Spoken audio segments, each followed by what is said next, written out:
Unbelievable. लई झाप लई झाप. तर दुसरी भाजी टेस्ट करतो.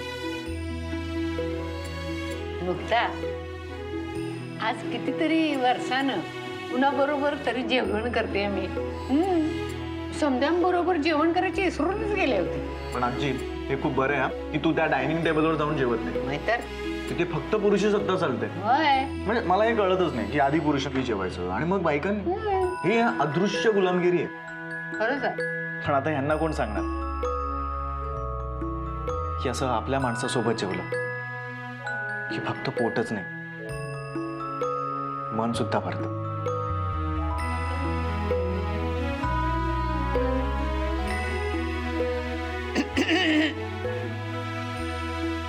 अरे एका घासात मन आणि पोट दोन्ही कसं भरायची ह्याची युगत सांगते तुम्हा दोघांना. चला, तुम्ही दोघं एकमेकांना घास भरवा. हो आजी, हो. मुक्ता, असा चान्स मी सोडत नसतो. खा. ए माझा उतावळा ना तू. लई घाई झाली तुला. हा, बरं बरं. खा ग मुक्ता. लाज वाटते. जाऊ दे, बघत नाही मी तुमच्याकडं. बरं. हे बरोबर केलंस आजी.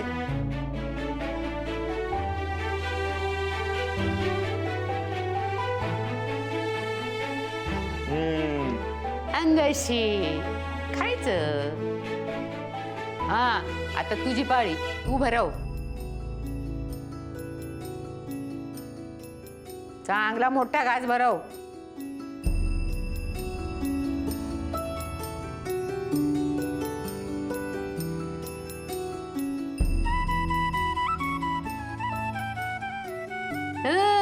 कशी लागली चव? घासाची की बोटाची? अरे बोटाची विचारते मी. आजी खरं सांगा, म्हणजे एकदम खरं सांगू, हा.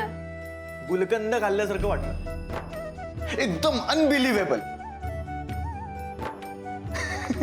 तुम्ही दोघं ना सारखीच आहात. असायलाच पाहिजे.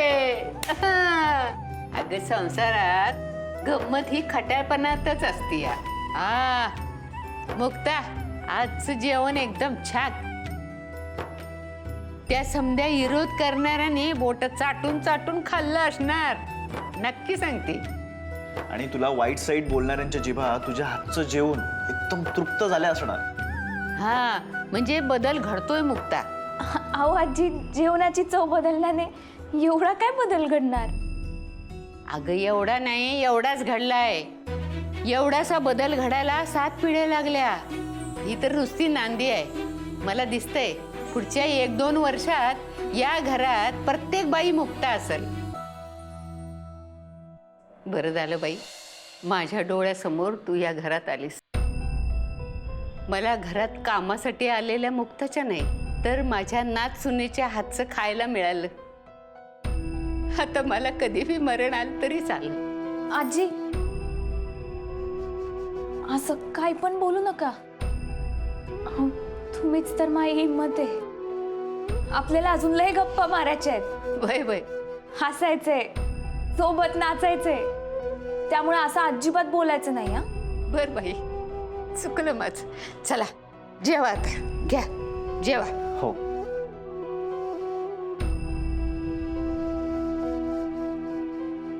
मुक्ता, आई अण्णांची आठवण येते का? मोठी यांची लय आठवण येते.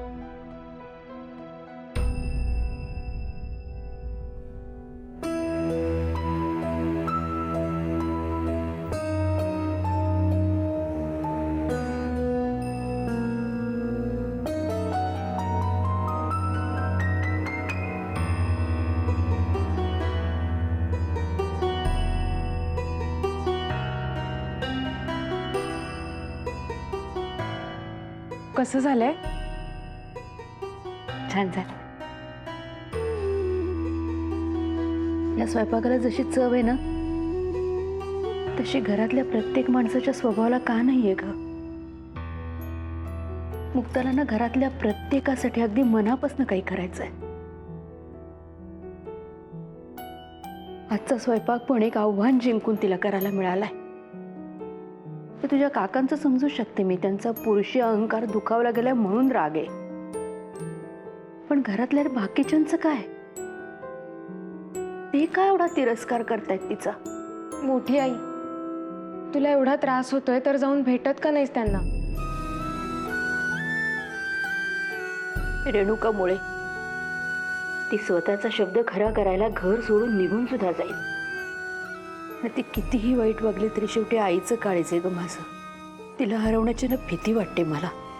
कशीही वागू दे, कितीही त्रास देऊ दे मला, पण माझ्या डोळ्यासमोर असू दे ती.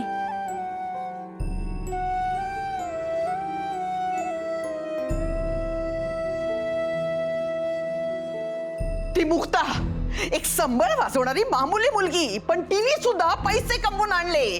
तिच्याकडे सुद्धा आपल्यापेक्षा जास्त पैसे येतो, पण आपण भिकारी ह्याच्या त्याच्याकडे हात पसरतो. पण सांगायचं कुणाला? सहन होत नाही आणि सांगताही येत नाही. अहो, ज्यांच्याकडनं उधारी केली त्यांच्याकडे पण आता मागायची सोय नाहीये.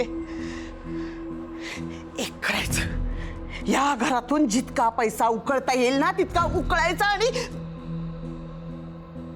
अरे बापरे, पण हा डाव सुद्धा त्या मुक्ताने उधळून लावला. अहो, मग आपण काय करणार? अंबिके, तुला किती वेळ समजवायचं? पैशावरून मला बोलायचं नाही हा. हातपाय झाडून अंग मोडून पैसे कमवण्यासाठी जन्म नाही झाला आपला. अंगावर धूळही न लागता झटपट पैसे कमवण्यासाठी जन्म झालाय माझा. या अगोदरही मी तेच करत होतो आणि यापुढेही मी तेच करणार. तेच करा. तेच केलं ना हा आयुष्यभर, म्हणून सगळं गमावून बसलो आपण. ए, सारखी सारखी माझी इज्जत काढू नकोस. एक दिवस ह्या घरात मावणार नाही एवढा पैसा असेल माझ्याकडे.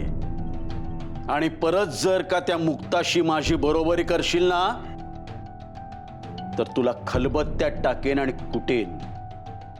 इकडे बघ, इकडे बघ. तुम्ही असे प्लीज बघू नका ना माझ्याकडे. मी जगाला जरी घाबरवत असले ना, तरी तुमच्या ह्या नजरेची मला खूप भीती वाटते हो. भीती वाटते ना? मग वेळी शहाणी हो. मिशन लूटमार सक्सेस होईपर्यंत गप्प बाईस. या घरातली संपत्ती आणि त्या आर्याकडे असलेल्या दागिन्यांवर माझा डोळा आहे.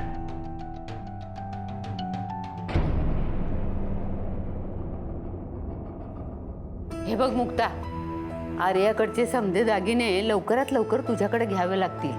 अगं साधू सुद्धा नाहीत, 150-200 वर्षापूर्वीचे खानदानी दागदागिने आहेत ते. आणि वरीसभरातील समध्या सणासुदीला नवीन सुनीच्या अंगावर दागिने पाहिजेत.